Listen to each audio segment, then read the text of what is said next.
What's up, everybody? This is 49ers Coast to Coast. I'm the West Coast correspondent, Grant Cohn. That's the East Coast correspondent, Jason Aponte. We got breaking news today. Mel Kiper, God love him, came out with the mock draft that I can't read because you have to pay for it. Would you ever pay to read a mock draft, Jason? I wouldn't, but I would steal it from someone who did pay for it on Twitter and then look at it. That's what I did as well. And apparently the Niners trade up to number 7 to get Justin Fields. I don't exactly know the trade compensation that it would cost the Niners to get up to number 7. Did you see that much? I think I did. I'd have to look it up. There was a clip of it floating around where, it was a trade with the Detroit Lions. Okay. And so that means at 7, right? So Okay. So Mel Kiper believes that Justin Fields will be there at 7, which it's February, and I don't think that that's true, but I don't think that's pretty much what he said. Yeah. I don't think that's true either. I think no, it doesn't. It just says San Francisco trade. It doesn't say what the compensation was that was given up. Okay. You don't think he's going to number 7, do you? Dropping to number 7? No, I don't think he makes it to 7. No, especially with Atlanta being there at 4. It's really tough. Like, the stance that I've taken is that the 49ers need to get into the top 3, and that means Miami, right? So you got to hope what they're saying about Tua is truthful, right? Yeah. That they believe in him and they don't want to go get a right. Exactly. So again, February 25th, we're trying to sift through all the smoke screens and all the things that all the, the GM talk. And I'm sure we'll talk about that a little bit more. But yeah, at this point, I would say that they probably have to get into that top 3 if they want to get a shot at Justin Fields, because there's no way he makes it to 7, in my opinion. Yeah, just looking at the landscape right now, the history of what type of quarterbacks go high in the draft, just seems like he's the kind of guy who's going to go number 2. He's getting the brunt of the scrutiny right now just because he's been the consensus number 2 guy for like ever. And Zach Wilson's kind of come on lately.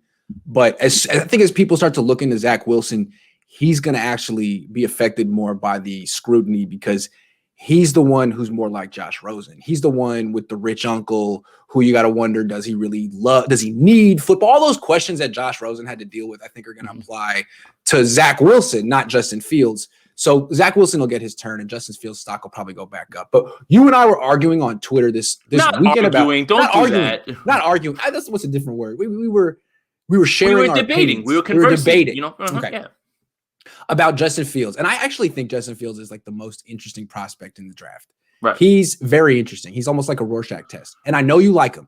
So I know we talked about him last week, but he's now the topic of conversation. That if he does fall to 7, I wouldn't be surprised if the Niners moved up to get him. So why would that be a good move in your opinion? If he were to fall to 7, the Niners to go up to get him. Why do you like him so much?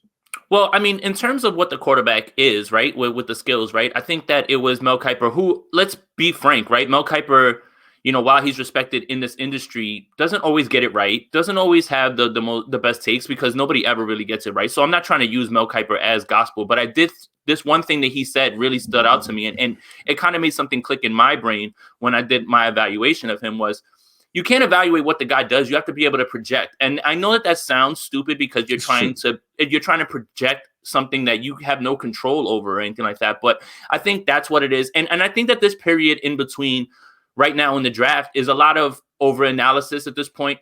People are bored. They're looking for things to nitpick, right? The same concerns that everybody has are still there, but now they're coming up with new concerns. And it's so eerily similar to what happened with Deshaun Watson and what they said about Deshaun Watson. Same thing. One read, this, that, boom, boom, he falls. And now look, everybody wants Deshaun Watson. So, there is parallels between that and what's being said about Justin Fields and Deshaun Watson. What I like about the kid is he's not a one read guy.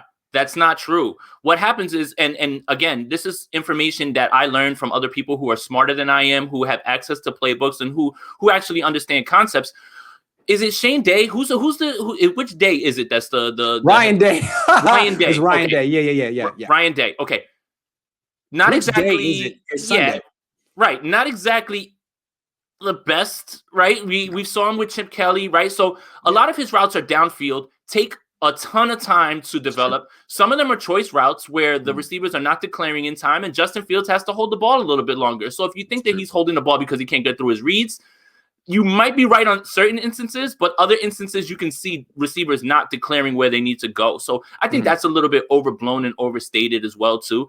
So also calling a quarterback a one-read quarterback, like no one's a one-read quarterback. You can always find examples of a quarterback going to a second read. And so when you call someone that, it's like overly reduction. Yeah, it's not fair. It's not really fair. What do you really mean? The other thing is that most college quarterbacks are one read because they make them the first read, right? Like that's the thing. It's again, you can't use what's going on. You have to be able to project, right? And I've seen him be able to do that. Like I've seen him 1, 2, and then the 3 guy up top and go, and this is in the Clemson game, hit a shot over the middle. So, I'm with the kid.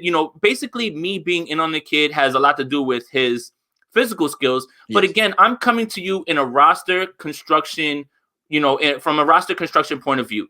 Yes. You're talking about being able to have a quarterback who is cost controlled, and you and I have discussed how much that matters, right? Sure. He's cost controlled. You do whatever you want with Jimmy Garoppolo. I'm done speculating on that. I'm not going to talk about whether he should be cut or traded, whatever. But that money that you can get out of right now is so vital in a year where the salary cap is down. I'm not talking about anything other than roster construction, okay? Yeah. Roster construction. You can bring other guys back, and it's so funny how the perfect storm of Jimmy Garoppolo's out, this quarterback group, and the salary cap have all come together for this scenario now, right? If you don't move off of Jimmy now, it becomes far harder down the line.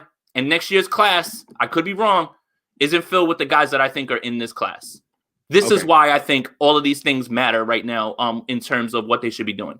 Okay, let me raise my concerns with Justin Fields. And sure.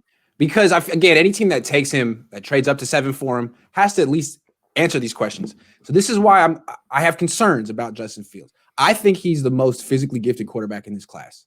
In terms of raw tools, I think he has the best ones. Would you agree? Yeah, I mean, it's up there. Yeah, for sure. I think he's stronger than Trevor Lawrence, faster than Trevor Lawrence. His arm is just as strong. Theoretically, he has the most upside in the draft. But you mentioned, he's cost controlled. Really important to have a cost controlled quarterback this year. Yes, I agree.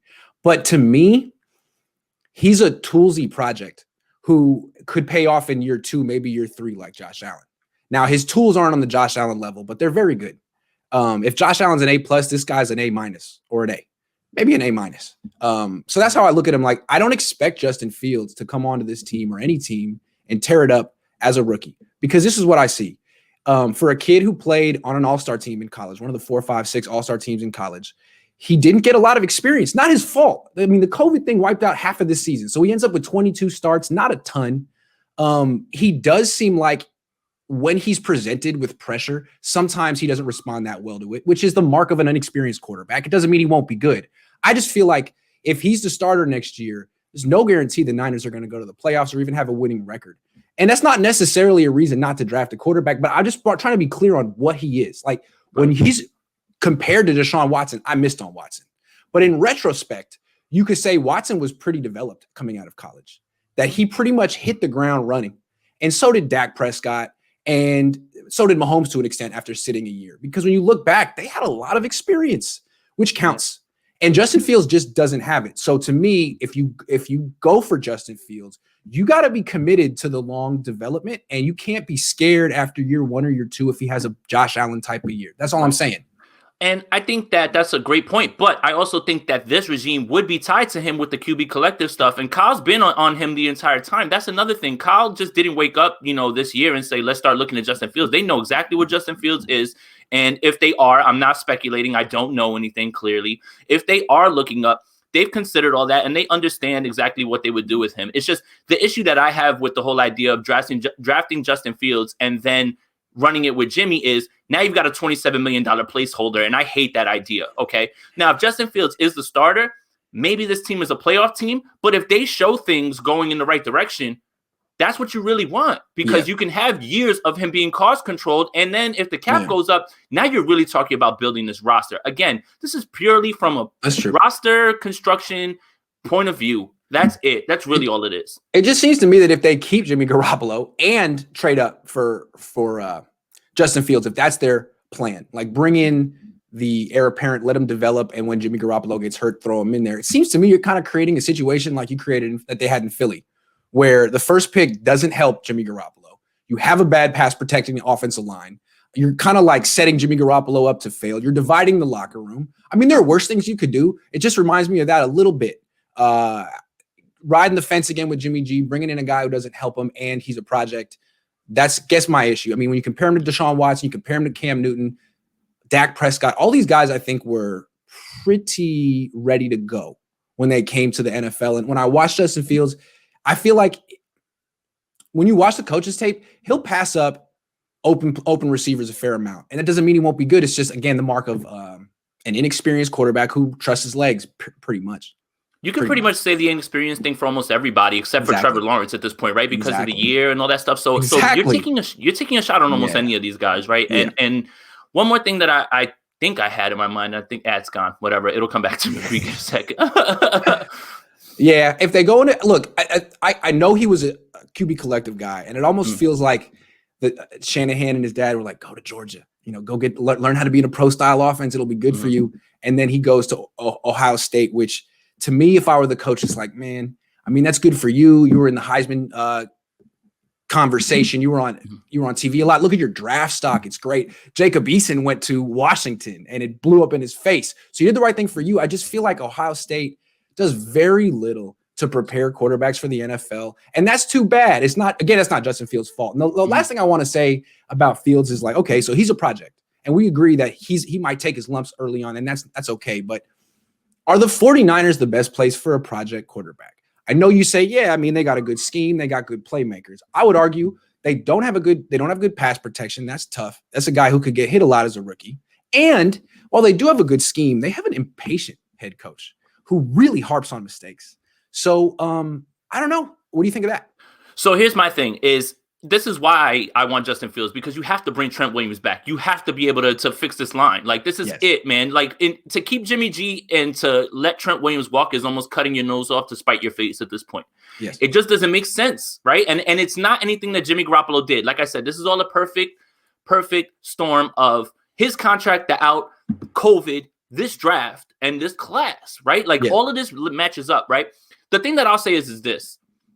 Whatever you do with Jimmy Garoppolo is fine. I would not be averse to drafting Justin Fields, making sure you bring Trent Williams back, fortifying this line with, let's say, an Alex Mack and wherever else you feel your upgrades are, and signing Ryan Fitzpatrick, letting him start for a little bit and see what happens. I'm with that. I'll take it a step further. Fitzpatrick is one, Andy Dalton's another, but I got a third name, and people are not that enthusiastic about him anymore. But honestly, if we're comparing, if the options are trade up to number 7 for Justin Fields, which I'm not super enthusiastic about for the reasons I've laid out for the last 10 minutes, or give a 1-year, $3 million contract to Cam Newton, what's the difference, man? One guy's has way more tread on the tires, and he's been through some surgeries and stuff, but Cam doesn't need any development. Cam is Cam. Justin Fields isn't really Justin Fields yet. Right. If they're into Justin Fields and they think they can make it work with him, bring in Cam. And here's the other thing about Cam, right? Like, I know, what you saw last year, at times even I was like, oh my goodness. But here's the thing. Kyle running RPO, running, those play actions, having a great running game and everything as well. Cam would be fine. He would be fine. There were no playmakers in New England, man. There were none. Right. None. I want to dispel the notion that Cam is absolutely washed, because those weapons in New England after Edelman went down were even worse than Tom Brady had, and Tom Brady struggled. Yeah. So look, if they take Fields, I'm cool with that. Just cut Jimmy and sign Cam. I think Cam will be a good mentor for Fields. Wildly inaccurate at times. Yes, all those things are still there for Cam and everything as well. I would lean Fitzpatrick because of what I saw last year, especially in an offense that wasn't. It's not high flying. Chan Gailey was, very much in his old school bag, So I just think that Ryan Fitzpatrick gives you a shot to at least make the playoffs while Justin Fields is behind him. And he's done it before where he's been a placeholder for other people. So that's just a name to throw out there. True. Like if I had to rank it, I'd probably say Fitz, Cam, and then Dalton, honestly, of those three, if we were doing that. I just feel like Cam would be a good fit if you go into business with Justin Fields, because the offense would change a little bit for Justin Fields. There'd be more quarterback runs, and now Cam could do that same kind of stuff. Ryan Fitzpatrick wouldn't. Fitzpatrick's a better quarterback than Cam Newton, but I think so too. But even though, Cam, what playmakers has he ever played with? Ever? Good point. Greg Olsen? Even at Auburn, there was no one. So when they went 15-1, Kelvin Benjamin got hurt. It was Devin Funches, Jonathan Stewart, Philly Brown. Yes, man. You're absolutely right about that. And they went 15-1 that year, but because their defense was incredible and Cam was incredible that year. I'm not the biggest Cam fan, but if you're going to talk me into Justin Fields, then I'm going to be like, well, then in that case, I like Cam Newton too, and he's cheaper. because these rookie wage scale quarterbacks aren't expensive, but they're not super cheap either. I mean, they're about what, 5, 6, 7, 8 million plus the draft picks. So it's something to think. A little alternative. I like it.